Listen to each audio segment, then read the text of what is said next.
Saudi अरब में 17 जून को मक्का की ग्रैंड मस्जिद में तापमान 51.8 डिग्री सेल्सियस दर्ज किया गया। अधिकारियों की रिपोर्ट के मुताबिक जलवायु परिवर्तन की वजह से मक्का के मौसम में बदलाव दिख रहा है। मक्का में हर 10 साल में औसत तापमान 0.4 डिग्री सेल्सियस बढ़ रहा है। बता दें कि 16 जून को मक्का में बकरा ईद का पर्व धूमधाम से मनाया गया, तो वहीं 17 जून को मक्का में अधिक तापमान होने की वजह से तकरीबन 550 हज यात्रियों की मौत हो गई थी। 17 जून को हिंदुस्तान में बकरा ईद का त्योहार मनाया गया। जैसे ही हिंदुस्तान के लोगों को हाजियों की मौत की खबर बकरा ईद के दिन परिजनों को लगी, तो हिंदुस्तान के लोग हज पर गए हाजियों से सगे संबंधियों ने संपर्क साधना शुरू कर दिया। बता दें कि मेवात के पुन्हाना के हिंगनपुर गांव से हज यात्रा पर गए इरशाद और यूपी के दौसरस ने मीडिया को ये जानकारी दी है कि वहां पर तापमान अधिक है और इसकी वजह से बीमार हुए हैं हाजी और कुछ 550 के तकरीबन हाजियों की मौत हो गई। बता दें कि दुनिया भर से हज करने के लिए सऊदी अरब गए मुसलमानों के लिए इस साल तेज गर्मी बड़ी चुनौती बनी है। गर्मी के चलते सऊदी अरब के मक्का में हज के लिए पहुंचे 550 यात्रियों की मौत अब तक हो चुकी है। वहीं हजारों की संख्या में हाजियों को गर्मी की वजह से हुई बीमारियों का सामना करना पड़ रहा है। बता दें कि मेवात के लोग इस हज यात्रा पर गए हाजी सही सलामत बताए जा रहे हैं, लेकिन भीषण गर्मी की वजह से तबीयत नासाज बताई जा रही है। सऊदी अरब में पड़ रही भीषण गर्मी ने तमाम इंतजाम के बावजूद पिछले साल भी 240 हज यात्रियों की जान चली गई थी। इस साल ये संख्या और ज्यादा बढ़ गई। इस वर्ष हुई मौतों में 323 नागरिक मिस्र और 60 जॉर्डन के हैं। इसके अलावा ईरान, इंडोनेशिया और सेंगल के तीर्थ यात्री भी इसमें उनकी मौत हुई है। बता दें कि सऊदी में जिस तरह से तापमान में वृद्धि हो रही है, उसे देखते हुए कहा जा सकता है कि आने वाले वर्षों में हज यात्रा बहुत मुश्किल साबित हो सकती है। बता दें कि इंडियन एक्सप्रेस की रिपोर्ट के मुताबिक सऊदी स्टेट टीवी के मुताबिक बीते सोमवार को मक्का में ग्रैंड मस्जिद की शेड में तापमान 51.8 डिग्री सेल्सियस 125.2 फारेनहाइट दर्ज किया गया। भीषण गर्मी में हाजियों को खुद को स्वस्थ रहना चुनौती बन रहा है। ये चुनौती आने वाले वर्षों में और ज्यादा बढ़ सकती है। Journal of travel and medicine के 2024 की एक रिसर्च के अनुसार गर्मी से निपटने की जो रणनीति दुनिया भर में बन रही है, बढ़ता वैश्विक तापमान उन रणनीतियों से आगे निकल सकता है। इसका सीधा असर सऊदी जैसे गर्म क्षेत्र में होगा। आप देख रहे हैं लियाकत अली की रिपोर्ट। चैनल को जरूर सब्सक्राइब कर लीजिएगा और रोजाना देखते रहिएगा तमाम छोटी बड़ी खबरें। हाँ जी, अस्सलाम वालेकुम। यहाँ पे गर्मी बहुत है, गर्मी से आदमी मारे गए हैं और ज़्यादा शैतान पर आदमी मरे हैं गर्मी से। और 5-6 दिन का झटका ही यहाँ से निकले 7 तारीख में, चांद की 7 तारीख और 12 तारीख तक जनता ने खूब परेशानी करी। 6 महीने हमारे एक आदमी यहाँ से बिल्डिंग पे 10 नंबर बिल्डिंग से गायब है। एक आदमी वो शुगर का मरीज है। अब खुदा पता हो जन मर रहा जी रहा है, कोई हॉस्पिटल में कोई पता नहीं, उसकी जांच में लगे हुए हैं। देखो अल्लाह मालिक है और सब खैरियत है, कोई सिर दर्द नहीं है हमारी बिल्डिंग का आदमी और कोई दिक्कत नहीं।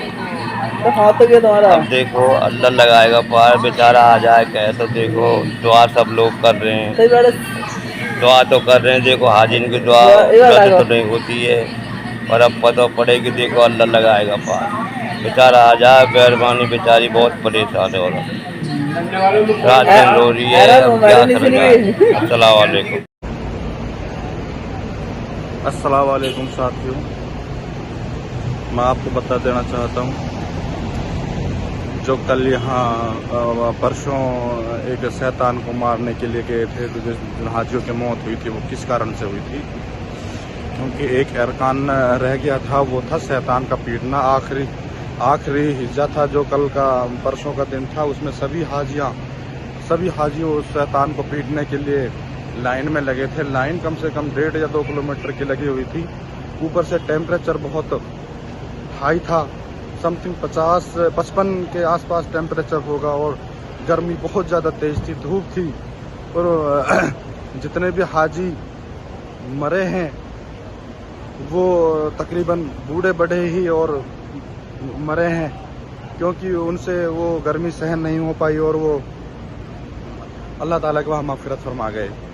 इसलिए मैं कहता हूँ कि जो हाजी हज पे आए वो इंशाल्लाह अपने साथ अपना कोई जवान तबका अपने साथ लेके आए जो उनकी रहबरी और खिदमत कर सके यहाँ पे आके, क्योंकि यहाँ पे ऐसे मौसम में जब होता है तबीयत बिगड़ती है तो हाजी की तबीयत ख़राब होती चली जाती है और उसको संभालने वाला है कोई नहीं होता, क्योंकि सभी लोग अपने अपने कामों में बिजी होते हैं। कोई शैतान को मारने में, कोई इधर उधर आने जाने में, कोई नहीं किसी की परवाह करता। इसीलिए मैं आपसे कहता हूँ कि जब भी आप हज पे आओ तो अपने साथ ज़रूर किसी नौजवान साथी को लाओ। एक ये जो हर मुसलमान भाई पे 5 फ़र्ज है, जिनमें से एक फ़र्ज हज है। जिसके पास माल दौलत है उसके पास हज फ़र्ज हो गया है, इंशाल्लाह वो हज करेगा। और यही मैं इसी हज को सभी को महत्व देना चाहिए इस चीज़ का कि वो अल्लाह ताला के शहर मक्का शरीफ में तशरीफ़ लाए और हज करे। हज होता है 5 दिन का। 5 दिन का हज वो बड़े बूढ़े के लिए बहुत टफ होता है। युवा साथी और जो यंग है, जो हट्टे कट्टे हैं, वो माशाल्लाह उसको पार कर जाते हैं। जो बड़े बूढ़े हैं, जो व्हील चेयर का सहारा लेते हैं या किसी सदस्य का सहारा लेते हैं, वो बेचारे बहुत पिछड़ जाते हैं। देखिए अराफात के मैदान में बहुत ज़्यादा तेज़ गर्मी होती है, बहुत ज़्यादा तेज़ धूप होती है, वो उनसे सहन नहीं होती। कुछ लोग अराफात में ही अल्लाह को प्यारे हो जाते हैं। अराफात से आने के बाद में मुज़दलिफ़ा की तरफ आते हैं। वो वहाँ से 5-6 किलोमीटर है, जो कुछ साथी पैदल ही भी आते हैं, पैदल अधिकतर आते हैं। अब तो यहाँ की हुकूमत ने मेट्रो का भी इंतज़ाम कर दिया, बसों का भी कर दिया, तो इसलिए वहाँ से अराफात से जब आप आओगे तो अराफात से मुज़दलिफ़ा तक का 5-6 किलोमीटर का सफ़र है, और धूप बहुत ज़्यादा तेज़ होती है, टेम्परेचर हाई होता है, वो उसको सहन नहीं कर पाते और वो अल्लाह के प्यारे हो जाते हैं। तो जो लास्ट का हिज्जा चल रहा था उस दिन सभी हाजियों को शैतान को पीटना था। और शैतान को पीटने के लिए सुबह से लाइन लगी थी। दोपहर के इंडिया का 1 बजेगा और सऊदी अरब का समथिंग बजेगा 10:30 बजे। यहाँ इतनी भीषण गर्मी होती है और लाइन लगी थी 2 किलोमीटर की शैतान को पीटने के लिए। इतनी भीड़ थी कि हर बंदा इतना टच है, सांस लेना भारी हो जाता है। और वो शैतान को पीटने के लिए लाइन लगी हुई थी, चल रहे थे धीरे धीरे सभी।